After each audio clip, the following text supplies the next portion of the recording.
get it cracking, ladies and gentlemen. Happy Thursday. Top of the afternoon, last hour of the morning. It is Thursday, September 18th, and I'm excited to come to you. Man, it's been hot. So we got a cooler day today. It's a little breezy. I know it's been where Dan is and where Lisette is. I know it's been mid triple digits. Where I am, it was mid 90s. So I know it's been hot everywhere else. If you're in San Francisco, it's probably been some of the most beautiful past 3 or 4 days that we've seen in some time. But we're here, and we're here to talk conversion. Before we get into anything, our brother Dan is back in the space. So we're going to send him some love, some vibrations. Lisa is recovering very well. Dan, we missed you, bro. We sent some positive vibrations your way last Thursday. Now that you're back in the space, I want to just make sure that we acknowledge my guy's presence. And if you have been praying or meditating or sending positive vibrations his way, don't stop, because the process is still a process for him. Thank you. Thank you, everyone. Appreciate it. He said your haircut is dope too. Samantha said your haircut is dope. I noticed that earlier. Thanks. Beard is looking nice. Fresh. This is just a great compliment session. We can just keep doing this all day. I don't Big know. rounds around. I see 25 people in the room, so that should occupy a whole hour of complimenting Dan. I don't know if we have a full 52 more minutes to give of compliments, Dan. I mean, I'll make that sacrifice. We love you, but you're getting a little greedy now, bro. You're getting a little greedy. Give an inch. Give an inch. Yeah. So, hey, we're here. We're here to talk conversion mastery. Got my brother back into the space. I always feel, solo without him, because we wouldn't be where we were. A lot of people give me kudos and credit, and I appreciate that, but we wouldn't be here without Dan either. So without further ado, I'm going to have someone take us out on the field, someone who I have not seen in some time. I want to call on Toots, but she's driving, and I don't want to distract you, Toots, from focusing on vehicle safety. So next time, Toots, be prepared, because you will be called upon. However, I'm going to go straight to the right of Toots on my screen, and that is Julia. Julia. Yeah, I know. Yeah. Focus up. Julia, we are in the tunnel. You're taking us out. You're taking the team out on the field. We've been practicing. We've been preparing. We're going to get out and sharpen our tools. What word of encouragement do you have? What seed of advice, what seed of the day do you have for this team of elite converters? Julia, let's go. Yeah, just thank you for showing up today. Show up. That's more than 75% of the issues that agents have today, is just having a hard time showing up for themselves, whether it's in, life, business, kids. Show up, and the consistency will happen from there. So that's all I got for you today. Excited for this session. That's good stuff, Julia. Thank you for taking us out on the field. And what she said is absolutely powerful. I'm going to echo that sentiment. Showing up is half the battle, right? Just showing up and being present, showing up and being committed, showing up with the focus and an intention is half the battle. Sorry, Brandi, I just want to throw in a congratulations to Julia, who closed, your first flex deal last week. Is that right? Dang, girl, you didn't waste no time. Big congrats. You've been on for less than a month or two? Yeah, literally. Showing up works. It's working for you. Keep working it if it's working. So congratulations, Julia. For all of us, to Julia's sentiment, showing up. Let's show up here for each other. So if it's at all possible, safety is paramount. But if you could show up and you have the potential and the ability to show up on the camera, we would love to see your beautiful and your handsome faces. Dan, what we getting into today, my man? Oh, Dan. All right. Buyer's consultation is going to be the big thing for the day today. You want to dive into that, or we got any program updates? Not really. We know where we are. We know where we are. It's the 18th. We're in the middle of the month. We're halfway towards our goal. The stats are 3 days old, so we kind of know what we need to do to push forward. I really want to get into emphasizing the importance of creating moments, creating opportunities. Last week in your absence, bro, we really delved into that lending conversation. When do we have that? How do we create that moment? How are we positioning ourselves in the room? You know, we're playing chess. We're not playing checkers. So what move do we make to set up the next two moves to make sure that we're booking another meeting from a meeting in the form of however we're doing that? What we want to do today is get deeper into what that tool is that we use to book the meeting from the meeting as we're having those conversations. So, brother, I'm going to pass it over to you. I'm sure your vocal cords are well rested as you have been off for a while. No, man, I've been doing all these one-on-ones. I'm like, all these meetings. Yeah. I do have a couple program updates before we get into the buyer's consultation. First, if you have not seen it, next Thursday, 2 o'clock to 4 o'clock in the Oakland office is our quarterly in-person Zillow Summit. Be there. That's a required meeting. We're going to have Zillow there again. We're getting Ali from ZHL. We're getting our new account rep from Zillow. Kate is coming out. We're going to get to meet her. Max has moved on to other teams. So we got a new account rep and she really wants to meet you. And I think her boss or her boss's boss is going to be there too. He's doing the road show, coming to visit all the Bay Area teams, all the Bay Area Flex teams. So they're all going to be out here. It'll be your opportunity to ask questions about what's going on with Zillow. They're going to go through some content. This is going to be a kind of Zillow roadshow type presentation next week, but they'll also have some interactivity, all this good stuff. Anyway, 2 o'clock, 4 o'clock in the Oakland office. Zillow Flex is required. This is our quarterly in-person meeting. So we'll be doing that. Also look forward to, there's a new feature coming out in Follow Up Boss with messaging directly through the Zillow app. So it doesn't look like it's quite launched yet, but they started putting some training and some messaging out. So pretty soon you're going to be able to send those text messages through Follow Up Boss, and that's actually going to go to your customer's Zillow Premier Agent app. So they're working on getting some more of that Zillow Follow Up Boss integration. So keep your eyes peeled for that. That is going to be launching soon. Also, right now is the time when you should be getting those text messages from Zillow saying, update, you know, how many leads do you want? What's your lead capacity for this next month? Request to everyone, keep that number lower than you might expect, right? So like 10, 15 at the high end, because they're using that for overall team numbers, not for your individual team numbers. And so if we can keep that, when they say how many leads can you handle, you know, if you say I can only handle 5, that's fine, but don't throw in there, you know, 20 or 25, any of those big numbers, because that kind of throws off some of our overall team stats. So keep that number 10 to 15 and make sure you're filling that out. Zillow is starting to use that a lot more in terms of how they're dictating lead flow. And part of the reason that our phones are getting blown up so much and we're having so many leads coming through that it's a little bit of an issue is that we're saying that we can handle a lot more leads than we have bandwidth for right now. So if you could fill that out, respond to that text message, but shoot for a number between 10 at the highest, 15 at the highest, if you've really, really, really got the capacity. And like Vernon said, if you can't come next week, if you absolutely can't come, let us know, right? This is a required meeting, which means if you're not in attendance next week, it's going to impact lead flow. We only ask you guys to come in person once a quarter. So this is the one that's coming up, and it'll be good to see all your faces. Vernon, did you have anything you wanted to say about our conversion clinic schedule, or do you want to talk about that later? I do. No, we're going to talk about that now. I was actually going to mention that to you as you were just flowing, but I don't mind taking the wheel, bro, and letting them know which direction we're going. Go for it. Let's see here. Did we determine what's today? Which is this, the 3rd? Yes. Yeah, I think exact order to be determined, but it'll probably be 1st and 3rd. 1 and 3rd. Pay attention, please. There is a programmatic change that we are implementing effective today.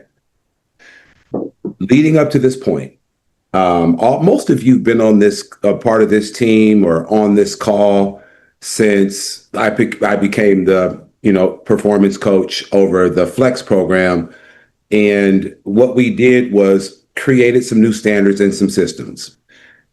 And one of the standards and systems that we created was this conversion clinic, this ecosystem of learning, development, training, and so forth that's held every Thursday. As it stands today, the minimum requirement for any agent to continue to receive and be eligible for leads is that they attend 2 of the 4 conversion clinics in a month. Most of you all have been exceptional at that. Some of you all who have missed that have gotten the notifications that you were paused until we sat down one-to-one to figure out what was going on, because we felt it was important that everyone contribute. We don't get to where we are at the top of the list in terms of San Francisco or the Northern California area without these standards. We recognize the work that you guys have put in. We recognize the consistency that you all have displayed throughout this entire 12 months that has resulted in us being where we are. Change is constant. And so we're changing some frameworks here. You're going to get this hot off the press first. Anyone who's listening to the recording, you'll get it in the recording. We're going to have Dan announce this in Slack at the conclusion of this meeting. Moving forward, from this day forward, we will no longer host Conversion Clinic every Thursday. Pay attention. There will not be a Conversion Clinic every Thursday at 11 o'clock from this day forward. It'll be the first and the third Thursday of every month. We have got a system. We've got our standard. We've got our outcomes. We're delivering. Okay. We're a group of elite converters. We don't need to meet every week. You guys know what to do. You know the sequence, you know the rhythm, you know the cadence, you know what the expectation is. So as elite converters that you are, Dan and I have decided that Conversion Clinic for the Flex program will be the first Thursday and the third Thursday of each month. Here is how you will determine what your attendance requirement is. If you have a conversion percentage that is less than 3%, we expect you will be required to be in the Conversion Clinic both of those first and third Thursdays until you raise your conversion percentage to beyond 3%. If you have a conversion rate that is currently above 3%, 3, 4, 5. We've got some agents who've got 7, 8, 9, 10, 11, 12% conversion rate. You're required to be at one of those conversion clinics per month. Sam keeps record of whose conversion percentage is at what. Dan definitely keeps statistics for sure of whose conversion percentage is what. I'll repeat it again. 3% conversion rate or below. We need to see your face in this space twice a month, first and third Thursdays. 3 and above, you choose which one you want to attend. That's for Stockton. That's for the Bay Area and any other market that we expand to. This is going to be the protocol moving forward. Why? Life be lifing. We're all in production. And then in addition to that, Dan and I are now over the Seller Connection program. So for capacity's sake, for those who are in both programs, for capacity's sake, for those who are at the 3% conversion rate or above, it's first and third Thursdays starting today. So essentially what that means is this is the third Thursday of the month. This will be the last conversion clinic held for this month for Flex. Is everybody on the same page? Does anyone have any questions? I don't hear no complaints. I ain't hearing nobody say, damn, Coach V, you just can't. I'm seeing a bunch of smiles and, well, let me know how you really feel about this space then. Shit. And I want to see the people's face who have the damn profile picture up because you probably back there dancing behind your damn picture. Don't be so happy. But you earned it. This is because you earned it. So don't make us have to go back to every Thursday. Let's stay producing. Let's stay evolving. Let's stay learning, growing, and developing. And we'll keep it at the first and the third Thursdays. Everybody cool with that? KD, you got your hand up. What's your contribution, big dog? Yeah. Just to make sure, do we have like a sheet that's going to help us understand if you're above the 3% or do we need to attend both? I think it's on the app also. It is. Dan? Okay. Yes. Question, KD. Yes and yes. So you can check the app. That's going to have Zillow's conversion rate. I think they do the predicted conversion rate. Correct. And then I just dropped in the Slack channel, or I just dropped in the chat here, the link to the team scorecards. And so if you look at your all-time, your screen's blurry.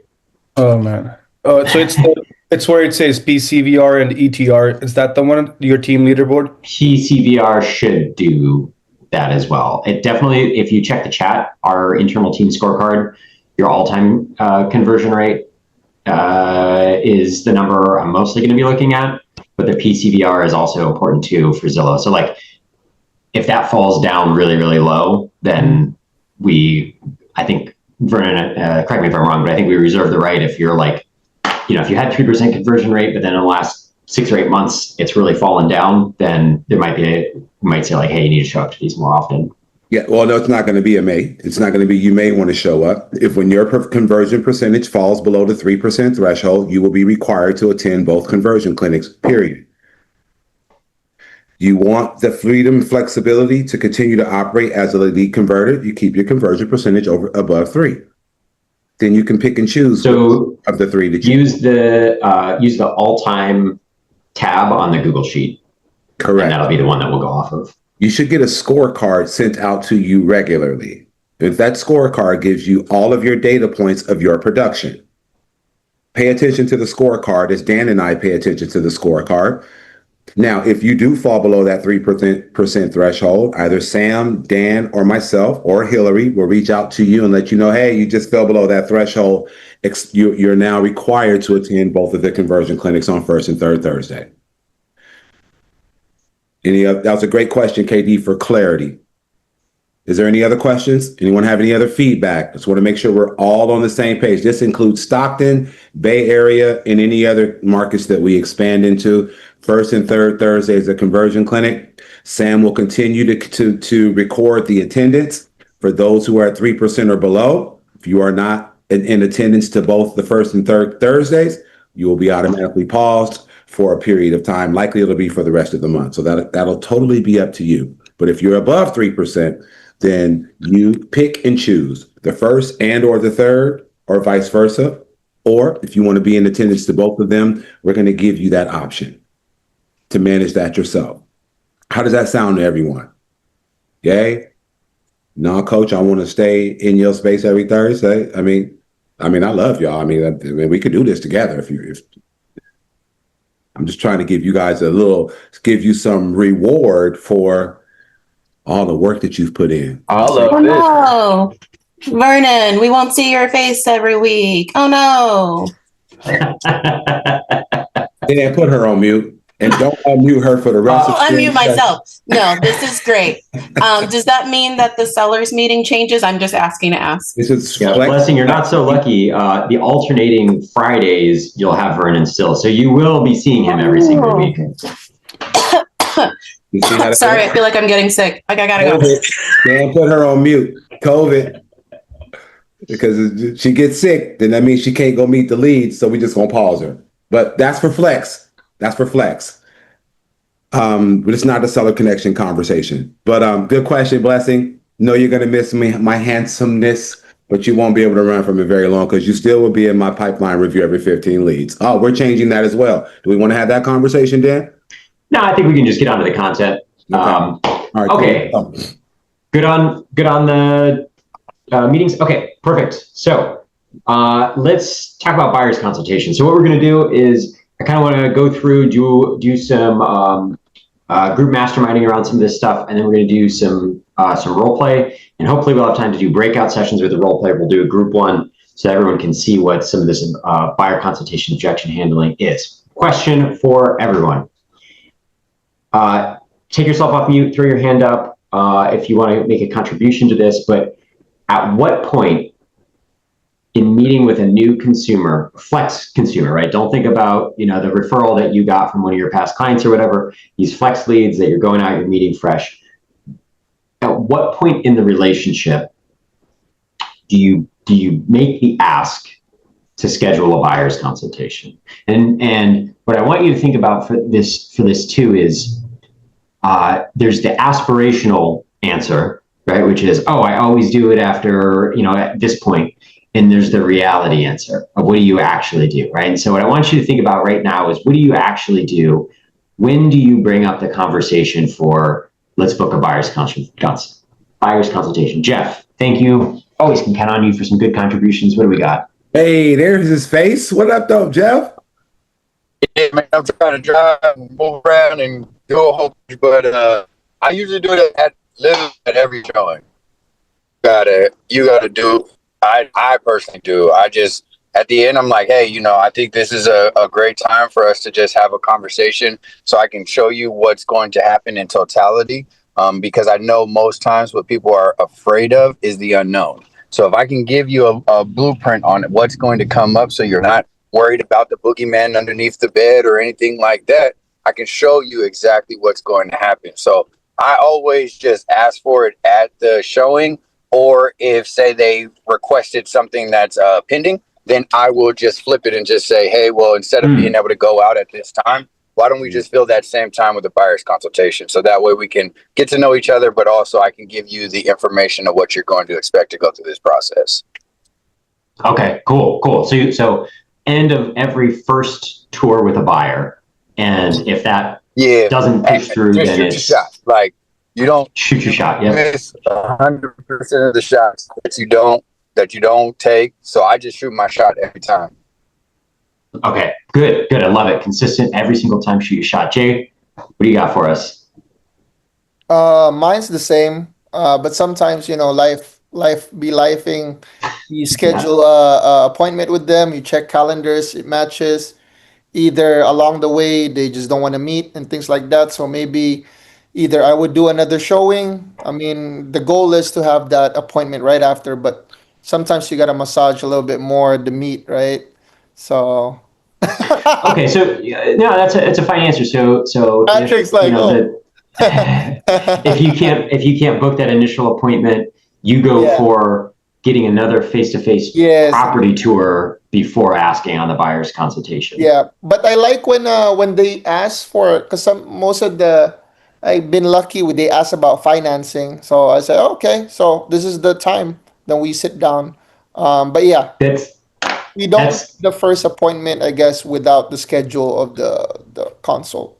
Just And Jay, I'm so glad you brought that up, because one of the things that I wanted to get into is, we talk about this a bit now, is whether, and Patrick, I see your hand will come to you in just a second, but are there any trigger phrases or moments during that first tour that you look to or listen for to know, oh, all right, now is the moment, right? If you're listening or watching for the moment that it's appropriate to bring up the buyer's consultation, what are some of those cues, specific things? And so Jay just brought up a really good one, which is if they start to ask about financing, that is a really good in to then pitch the buyer's consultation. I'm so glad you asked that. A great step to get into this is we can go and sit down and talk through the process and make your buyer's consultation pitch. And that's a really, really good point. So Patrick, let's hear from you. At what point in your relationship with a client, when do you bring up the buyer's consultation? Yeah, same thing as Jay and Jeff, right after the first meeting in person, I shoot my shot, but I also gauge it, since we're talking about realistic outcomes, especially here in the city, you'll meet a lot of people that knows it all, that, hey, I've read through the whole escrow. I know what that is, blah, blah, blah. So there's two different ways that I approach it. One, if they're the know-it-all, I say, oh, that's great. But hey, there has been a lot of changes since last year with the NAR settlement and all that. And also, I do want to run over some creative strategies so that we can make our offers strong as possible. So when are you free for, a little quick 15-minute meeting? And usually that works.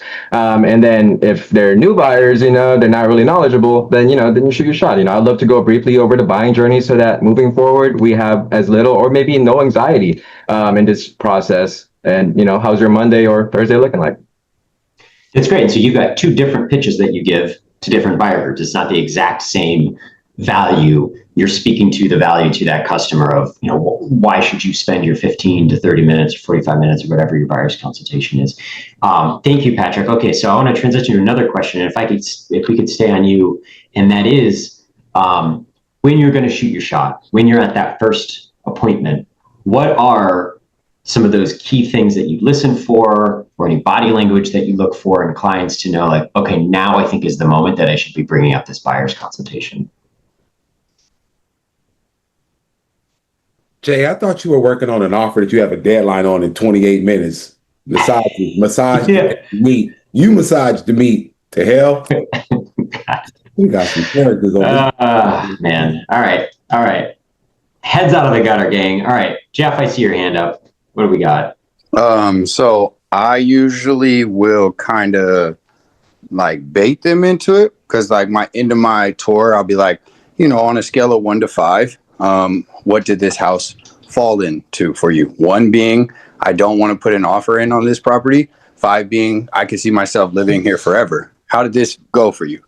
If it's a 1, hey, no, that makes complete sense. I think we should go out there and probably tour some more properties. I can actually get some more for you. The best thing for us to have an understanding when we go out going forward is to understand the full buyer's journey. So let's hop on a buyer's consultation. If it's a 5, oh, perfect. Okay, well, that means that we might be looking into talking about financing, going into an offer. So I would love to get you on a buyer's consultation. So then that way we can talk about what best next steps to expect. So it's like I kind of have a leading question that then allows me to easily flow into the pitch for the buyer's consultation just by asking for their feedback. Yeah, I want to piggyback on that. Go for it. Right, Yeah, flow for it. Good right there. So, and this is for everyone, all that have spoken, please contribute to this as I piggyback off of that. Listening and creating the moment is dope, right? That means we're paying attention. However, what is the cadence? Like, how do you go into that? Is it a question? Is it a suggestion? Is it a directive?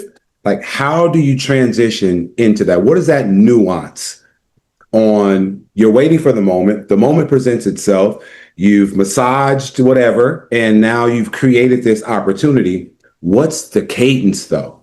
Is it a question, statement, directive, open-ended? How does that work? Blessing, is that a new hand? Oh, It's a new hand. Your cough was all of a sudden just, you healed it. All of a sudden. Vernon, to answer the question, it is a statement, because I think that when we ask them a question as to what they want to do next, we relinquish control of what's going to happen next. So just saying like, so you love this house, you don't love this house. Here's the next thing that we should do, that we will do to be able to move forward. And it's a strategy session, consult, however you want to name it. But if you just tell them what to do next, then we remove the obstacle of no.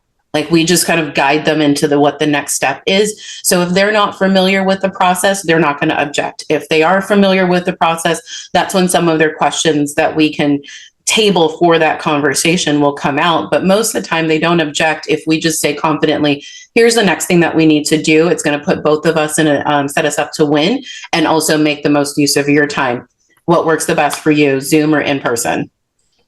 Blessing, I'm so glad that you said that, because the way that you phrase this can make this either the easiest thing where it's not a big deal. It's like, all right, this is just what we're going to do, and it happens, or it can make it a negotiation with the client of whether they're going to do it or not. And I think, I forget the phrasing for that, but it's like affirmative language where you're just saying like, all right, here's our next best step. This is what we're going to do, rather than do you want to, would you be interested in, how does it sound if we, those sorts of, you're asking it as a question. So using that sort of affirmative language. Patrick, you got to see your hand up. Thank you for your patience. And I saw a contribution in the chat too. Oh yeah, no, I just wanted to piggyback off Jeff, because I do the same thing as well. Instead of numbers, I do a grading system. I just tell them like, hey, would you grade this an F to A? You really like it. And if they are moving too fast, or if the clients look like they're enjoying the property, then I ask them, okay, what's something that you don't like about this property? Or if it's the opposite, then it's the opposite question. But I also follow it up with, okay, guys, after the tour, I let them know that, okay, I took notes of everything. You saw me writing down in my books. I'm sending you guys an email recap so that everything's laid out for us. And next steps, you don't have any questions. So kind of like what Blessing is doing as well. I just wanted to share that. Yes. And Patrick, you shared something that I think is a really powerful tool to kind of disarm people, and that is asking them what they didn't like about the house. Because I think a lot of people come into these situations thinking that we are going to try and hustle them on the house, right? They're going to get hard pitched on buying this house. And if you come in and say like, okay, what are the things you liked about it? What did you not like about this house? Was there anything that stood out to you as like a negative that would make you like just not interested in this one? And by asking that, they start to think like, oh, like I can tell you this, and that kind of disarms them to an extent. So I'm glad that you incorporate that question too. Does anyone have any strategies for, so it sounds like what we're all kind of circling around is towards the end of the first appointment, just bringing that conversation up. And a lot of us are using a kind of rating entryway into that. So you're wrapping up the appointment and then you're asking the question of, okay, what did you think about this property on a scale of 1 to 5, on a scale of A to F? Like, what did you think about that? And that's kind of the segue, the transition into the buyer's consultation question. I saw Kelly, your comment in the chat, the moment they start asking about process, the moment they start asking about financing, then you can kind of shortcut that and go straight into it. Do any of you have any strategies before the appointment starts to set the expectation that at the end you're gonna kind of talk shop, talk details about that? Does anyone do anything like before you even walk in the front door to set expectations that you're going to have a conversation about process at the end? Does anyone have any strategies for that? Jeff? Jeff is on it this morning. I love this part. Like, I love talking and sharing this part. Like, if anybody knows me and y'all been on this program long enough, you could always come to me for different things like that. So I don't specifically drop it in the form of, hey, we're going to talk shop after. I drop cues that I am your educator. I am your expert. So I bring my same packet every single time and I say, hey, here, you're going to be writing down some things in here, but there's also just things that are in here about the process.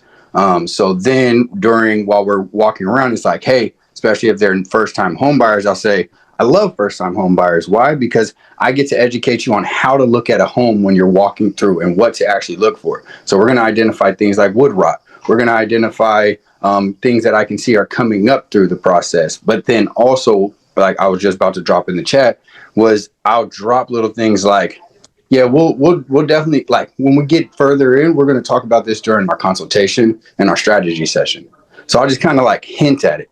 And then when I come to the end, it's kind of like a full circle moment. So personally, I don't have anything like beforehand that I say, like, we're going to do it, unless they start asking about process while we're on our first initial call or something like that. But I will reaffirm my place as your educator and your advocate and your expert to lean on. So when I come and I tell you that the next step is to go get on this buyer's consultation so I can give you my knowledge, it kind of feels like, oh yeah, well, yeah, I'm supposed to, because you're the one leading the way as far as the education goes. Jeff, and I think that's a really, really good example of a great way to do that, is peppering throughout kind of a sneak peek that you're going to be having a strategy session. So if they do ask questions and you can give the answer and say, you know what, and we're going to talk more about this when we have our strategy session later on down the line. I'll talk more about that later, right? But giving them that kind of sneak peek about having a strategy session, a buyer's consultation, that meeting for them. One strategy that I like to use, kind of to that leading question that I asked, is before even walking in the front door with a new client, right, you've got your packet, you just met them, you see them for the first time, you've got your packet with your home buying orientation, all your sheets, the property tour stuff, whatever you've got, and you hand that to them. Hey, great to meet you. All right, so we're going to be touring this home, and giving a quick little orientation for what to expect and what they should be doing, including how they should be touring the home. Let yourself in, the property's vacant, so feel free to explore the space, take a look. You can open cabinets, you can take photos and videos if you want to reference back to it, whatever. And then having the moment where you're saying, and so at the end of this property and any of the other properties we look at, I'm just going to do a quick pulse check with you so that I make sure I'm on the same page with how you feel about the property. So I'm just going to ask you if this feels like a potential option. If it's not, no big deal. The more accurate, the more transparent feedback you give me, the better I can help you. But I'm just going to, at the end, do a quick pulse check with you on what you thought about the property. And then when you ask them at the end, all right, so let's circle up and see what we thought about this. Scale from 1 to 10. How did you feel about this home? Then they're expecting it, and it's natural and normal, and it's super easy conversation to transition into, and then get into the buyer's consultation from there. Okay, last question I want to hit on for everyone, and then we'll get into some role play after this. Is pitching value. So we heard several of you saying things about like the value. We'll be able to walk through the process. This will be a strategy session to make sure that you have the best chance. How else? What other things do you present to your buyers as why they should do a buyer's consultation? What is the benefit for them? What's in it for them for doing a buyer's consultation? And let's hear from some voices we haven't heard before. I love Jeff and Patrick and Blessing. I love your contributions as always. But does anyone have any contributions for how do you pitch the value of a buyer's consultation? Why should they show up? What's in it for them? Great question. Not everyone contributed at the same time. Yeah, and if you don't I just have Brandi, blame it all on right, the thank you. market. So I'm like, there's a huge learning curve to the market that we're in, and in order to get ahead of it and shoot our best shot at any offers, we need to sit down and figure out so that I can show you what an offer looks like, what are the steps in this particular market that we need to take in order to stay on top of it and make sure that our offer gets accepted. So I just really leverage the market. Okay, perfect. Mention that it's competitive. Pitch this as a strategy session to make sure you get out ahead so that when you're making an offer, you increase your chances of getting your offer accepted. I love it. I love it. Brandi, what do you got? Sometimes I'll ask them, especially if, obviously, first-time home buyers, you already know it's the obvious that they haven't done the process before. However, the ones that still struggle usually are ones that have, because they've already know. And so I leave it open to asking them, what do they know? And a lot of times there are the gaps. And I go, hey, let's bridge the gap from what you know and what I know to form your plan. Because half the time they'll say something and I'm like, no, that's not how it works. You know that, right? You hear them and you're like, you don't yeah. actually know. Yeah, I'm like, maybe 20 years ago, or, and it leaves open for the new changes, especially the big one with the NARS last year. That was a huge one. And I had one go, oh, I don't know about that. And I said that and it led for the whole, that is the point of this. So yeah, I like asking them, fine, educate me. What do you know? And it educates me on the fact of how I can best now serve them on what I can educate them with. So in that, and half the time they're like, oh, I didn't know that. Oh, I didn't know that. That's really clever, Brandi. And what I heard you saying there was if they tell you, if they're a first time buyer, usually those are kind of the easy ones. But if they tell you they've already bought before, you then frame that as a positive. Okay, great. Let's sit down so that I can. You're basically saying so I can understand how to meet you where you're at with the information and what we can skip through because you already have been through this. Is that kind of what you're saying? Yeah, absolutely. And another point I make to them is this is just part of the process.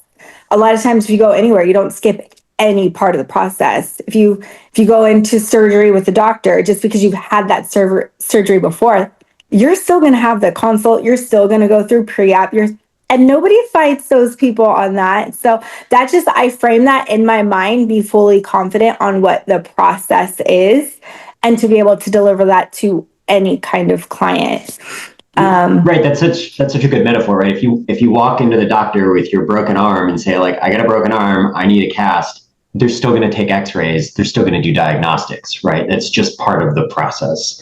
And so this is a part of our process as well. Vernon, what do you got for your contribution? So Brandi, you and I have had this conversation about the importance of integrating the buyer consultation as a tool to book a meeting from a meeting repeatedly. So am I hearing you from your contribution today suggesting that you are actually going beyond a verbal buyer consultation and literally using this tool to book a meeting from a meeting in the form of getting in front of the camera? Is that what I'm hearing you say, Brandi? That is absolutely what you're hearing me say. And Finally! I got one into contract yesterday from having an absolute system in place. And they were super excited and followed every single step I even did like a buyer intake form, and they filled it out like completely. And it just, yeah. So, yeah. Because so many people want this, right? They want to feel like they're going through a process which lends confidence to you and your process. So having a very well-structured process helps them to have more confidence in you. So, Brandi, I love that. Great testimony. Jay, what's your contribution? I just had a follow-up question from Brandi, because I used to have an intake form, but this was before the BRBC, right? But it was a long intake form for them to fill up. So at least I read it before my consultation, and we can get right to business. But I stopped doing that because I feel like when the BRBC came, felt like they might get overwhelmed. So I guess my question is, what kind of intake form are you using? Because before I had questions like where do you work? How many kids do you have? Who's moving in with you? For Asians, there's like the numbers, right? And then for Indians, like the certain streets, like a T street and things like that. So everything is on that intake form. So I wanted to see what type of intake form are you using, Brandi? Yeah, so I keep it very, very, very simple with the understanding it's just my own personal thing. For one, people nowadays don't have a lot of time, and they start feeling very overwhelmed, and that's just a personal thing for me. If somebody's giving, unless it's something dire need, which buying a house could be a dire need, but it's 10 questions, very simple enough that gives me enough leverage to have that conversation, because the form isn't to take away from my job. It's to help leverage my job. So it's very, very simple. It's 10 questions. Usually it's like, who's going on title, the name's on title, because half of the time, especially with Zillow, sometimes people don't give their full name, their real name. You get a nickname, and they don't even mention it. And I only do it because I had that happen in contract. And he's like, oh, that's my nickname. And it was nothing close to even his name. And nowhere did he ever mention of his name. So I started doing that. And then it's just really, really simple questions that helps me lead into the buyer's consult, or when I'm at a showing, that then I can leverage. Like, I have a question, like, one of them is just marked special amenities. So then that way, when I'm with them, I can ask them, oh, you marked that you have special amenities. What are those amenities? Rather than making them type it, I do leave a box for them to type their own comments if they want to add anything additional. But it's 10 questions. Very simple. I figure if somebody doesn't have a minute or two to fill that out, because it's very easy, a lot of it's multiple choice, and they're really not serious on buying a house. And this is part of the process. Brandi, can you do us all a favor? Can you do us all a favor? If you have that document, could you share it with the team? Oh, so this is Brandi. This is before the first showing. It sounds like this is after the first showing, but before the buyer's consultation. Ah, okay. Yeah. So, right? and it depends. I leave it open, because if it's happening really fast and I'm driving and the showing's in a couple hours, then I send it after. Sometimes if I have a couple of days, if that showing's in a couple of days, I'll send it as my buffer to keep conversation rolling. I say, hey, before we meet, here's Like this homework. intake form, and it allow me to best prepare for your showing when I meet you. And then That's so good. Then when I have the showing, then it's, oh, hey, this next step, this actual formal buyer's consult, let's really get to know each other. That's nice too, because they think of you, right? They have something in between, like a homework before you meet them, if it's like a long couple of days that you guys aren't going to talk. Absolutely. Like, I'm like, you're not going to forget about me. Like, like you said, massaging the meat, that's me massaging the meat. All right. Well, That's really good. And Brandi, if you would drop the link to your intake form in the Slack channel, Yep. Julia just dropped her intake form in the chat here, which I copied and pasted that link into Slack. So if anyone wants to look at those and use those as inspiration, I love the idea of an intake form before your buyer's consultation or even before an initial showing for a client. So you have that level of professionalism that is going to set you apart. That's really, really good. I just wanted to share one line that I use when pitching the value of the buyer's consultation that I found clicks with a lot of people, especially first-time buyers. And that is, if you've ever had a friend who said like, oh my God, buying a house was so stressful, like this was a really chaotic experience, it's usually because they skipped this step. And so that's like, it's like, it's still gonna be a little bit stressful, but by doing this, it's gonna eliminate a lot of the stress because we'll get through all of the unknowns and you'll have a good plan in place for how to address the bumps in the road when they come up. And that usually lands really well with people. Yeah, Jay, please steal away. That's what we're here for. Brainstorm session.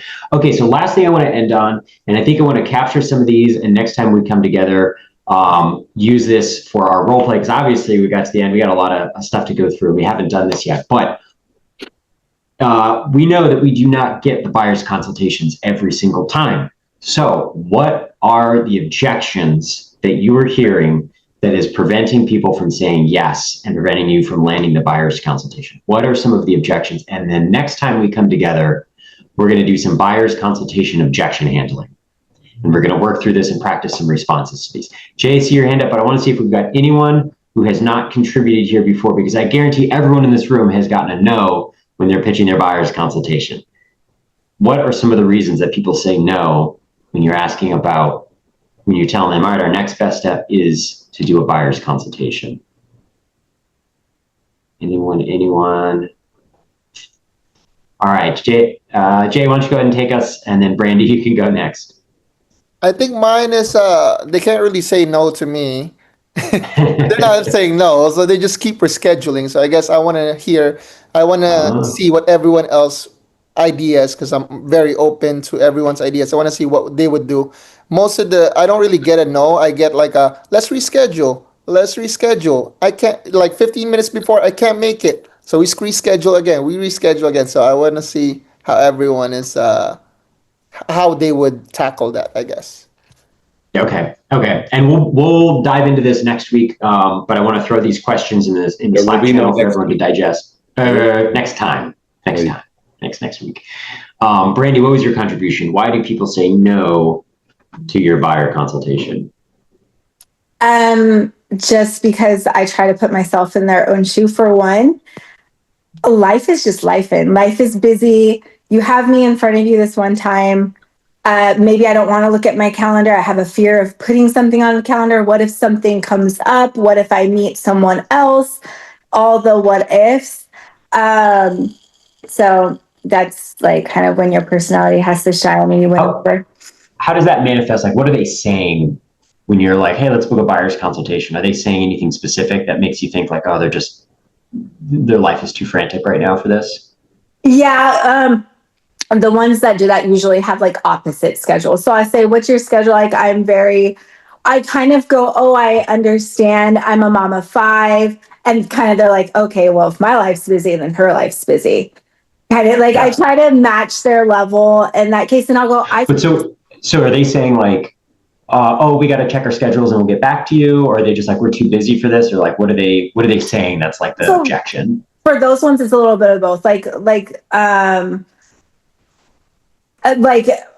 it's a couple, usually the husband and wife are on opposite schedules. And they're like, oh, when do we found time to go look at this house together. It was already hard to go look at this house together. Now, and it just puts it on and on. So I just tell them, I try to leave it open, like, oh, I can do Zoom. Like, we don't have to meet in person. We can also do Zoom if that also, I love meeting people in person, but Zoom. Okay. Yeah. So I just try to give a lot of alternatives, but I also find that some people don't want to do the buyer's consult because it's almost like that I'm giving you now we're kind of getting in that exclusive relationship. Like you want to meet me again. You're going in for the second date kind of thing. Very good one. Okay, so we're rapid fire. I want to get KD and Mohan on, and then we'll wrap up because we got 4 minutes to go here. So KD, rapid fire, what objections are you hearing for people booking buyer's consultations? So I had a Zillow buyer lead about a month and a half ago. I did a showing for them, met them in person and everything. So they had a house they wanted to sell as well, which was down the street. They wanted to upgrade. That's why they were looking at more options. So I kind of wanted to schedule both. I did the buyer's consult. I wanted to schedule as well, but it kind of didn't make sense because they already bought a house, which was not too long ago. But I was like, hey, there's a few changes that happened in the last 2 years. I'm pretty sure, like, are you guys familiar with the lawsuit that happened at NAR? They were not too sure about that. So I was like, yeah, we can, discuss about new things and new changes in real estate. And at the same time, I also wanted to tour their property so I can also build a rapport with them for selling and buying at the same time. We scheduled for the following Thursday. And when the time came, they kind of flaked. They were like, let's schedule for the next Thursday. I was like, okay, because Thursdays worked out for both husband and the wife. And next Thursday again, same thing happened. So I kind of asked. Okay, so I'm hearing constantly rescheduling on this one. Rescheduling, correct. Yeah. Then I kind of wanted to make sure I was like, hey, are you guys ready? There is no, I don't want to force you guys into anything. But if you guys feel like you guys are ready right now, and the only reason I'm trying to come over and take a look at it is so we can prep and see what's the best option for you guys. You want to sell your property first and buy it, or you can buy first and we can sell the property. But my main goal was just to go in the property and take a look at it. And later on, sorry to cut you off there. We got 2 minutes left. I want to make sure we got time for Mohan, but it sounds like your objection was that you're getting with someone that's constantly pushing the appointment forward. They were on the consultation. Okay, Mohan, rapid fire, last contribution here, and we'll get everyone out so we can end on time. Sure. So I had this Zillow lead last week, which I met with a couple, and they asked me to show a couple of properties, which I did. And then after that, I said, do you have time to go over buyer consultation so that you get to understand the whole process, the buying process, which is very important for you. It's educative as well. And they said, no, we don't have time. We need to go. I'm busy. I said, okay, I'll let them go. And then the following day, I just asked them, I sent out an email using the follow-up boss and asking them, how do you feel about the property? And do you have a time that we can schedule to go over the buying process? And I did not get any response from them. And okay, so busy on the initial one and then ghosted on the follow-up. Yeah. And 2 days later, second day, there was no response. Then I kept quiet. And after that, fourth day, they wanted to tour 2 more properties. And I got that notification through Zillow. And then immediately I said, hey, I'm very happy to do the tour with you. But more important is first we need to have a buyer consultation, which gives you an overall picture of the buying process. And that showing was scheduled at 4:30. In fact, it is for today. And they said, hey, why not we do buyer consultation before seeing the property? I said, good. So 3 o'clock I've locked in to have a buyer consultation with them. And then that's great. I'll go with the property showing. Fantastic. Oh, I love it. That's a really good resolution. I think a good note to end on too, as a really nice strategy for that. So Brandi, I'm going to pass it over to you to wrap us up real quick in our negative 10 seconds left. Negative 10 seconds. No, great job, team. Hey, there's an importance in the buyer consultation. So let's be strategic and scientific about how we create that moment and opportunity, not only through education by information, but the tool to book a meeting from a meeting. There's just proven that when we get a buyer into our ecosystem beyond the appointment met for another set appointment in the form of a buyer consultation, when they're in that ecosystem, it's just an exponentially higher probability that you're going to convert that lead, and that lead's going to want to work with you because of the tremendous amount of value that we're providing on the front end. So Lisa, I just saw that something was logged with the sales tracker. Congratulations on your most recent flex deal. Keep crushing it. You guys, we've got 12 days left in this month. We are about 60 to 65% to our goal, we got to crush it. So here's what I'm suggesting. Anyone that's in appointment met, showing home status, put some emphasis on outbound engagement for those leads and those lead statuses, because those should be leads that are quote unquote hot and that are more ripe for conversion, because they're further into the funnel than when you first get the call or appointment set. So I really want you to be conscious. We're not meeting next week, so we won't see you for the rest of the month. Conscious about appointment met, showing homes, leads in that status, push, urgency, rates have dropped. We all know what the result of that's going to be, but how can you create a sense of urgency from the new data that's happening in the market and for our buyers to get out and capitalize on the opportunity?